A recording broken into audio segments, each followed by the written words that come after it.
କୁରୁକ୍ଷେତ୍ରର ଯୁଦ୍ଧ ଶେଷ ହୋଇଥିଲା। ହସ୍ତିନାପୁରରେ ଶାନ୍ତି ଫେରିଥିଲା। କିନ୍ତୁ ଧର୍ମରାଜ ଯୁଧିଷ୍ଠିରଙ୍କ ମନରେ ଗୋଟିଏ ପ୍ରଶ୍ନ ବାରମ୍ବାର ଉଠୁଥିଲା। ରାଜ୍ୟ, ଧନ, ଶକ୍ତି ଓ ବିଜୟ ମିଳିବା ପରେ ମଧ୍ୟ ମଣିଷ କାହିଁକି ଅଶାନ୍ତ ରହେ? କାହିଁକି କେତେକ ଲୋକ ସାଧାରଣ ଜୀବନ ବଞ୍ଚି ମଧ୍ୟ ସମସ୍ତଙ୍କ ହୃଦୟରେ ସ୍ଥାନ ପାଆନ୍ତି? ଏହି ପ୍ରଶ୍ନର ଉତ୍ତର ଜାଣିବା ପାଇଁ ସେ ଦ୍ୱାରକାଧୀଶ ଭଗବାନ ଶ୍ରୀକୃଷ୍ଣଙ୍କ ପାଖକୁ ଗଲେ।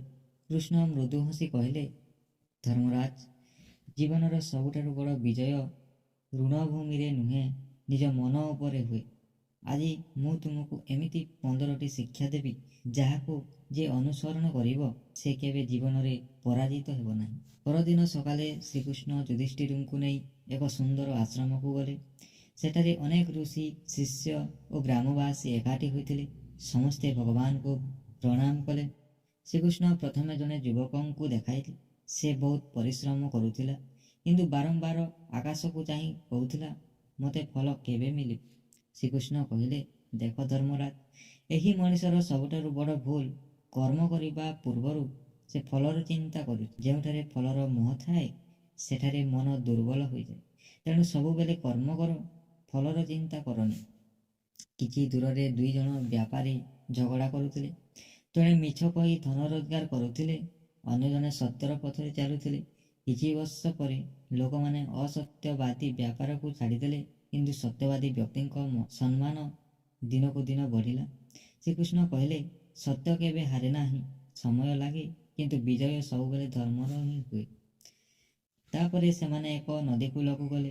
ସେଠାରେ ଜଣେ ସାଧୁ ଧ୍ୟାନରେ ବସିଥିଲେ। ଚାରିପାଖରେ କେତେ କୋଳାହଳ ଥିଲେ ମଧ୍ୟ ତାଙ୍କ ମନ ଶାନ୍ତ ଥିଲା। ଶ୍ରୀକୃଷ୍ଣ କହିଲେ, ଯେ ନିଜ ମନକୁ ଜିତିପାରେ ସେ ସମଗ୍ର ସଂସାରକୁ ଜିତିପାରେ। ସେହି ସମୟରେ ଜଣେ ରାଜକୁମାର କ୍ରୋଧରେ ନିଜ ସେବକଙ୍କୁ ଦଣ୍ଡ ଦେଲେ। ପରେ ଜଣାପଡ଼ିଲା ଯେ ସେବକର କୌଣସି ଦୋଷ ନଥିଲା। ରାଜକୁମାର ପଶ୍ଚାତାପ କରିବାକୁ ଲାଗିଲେ।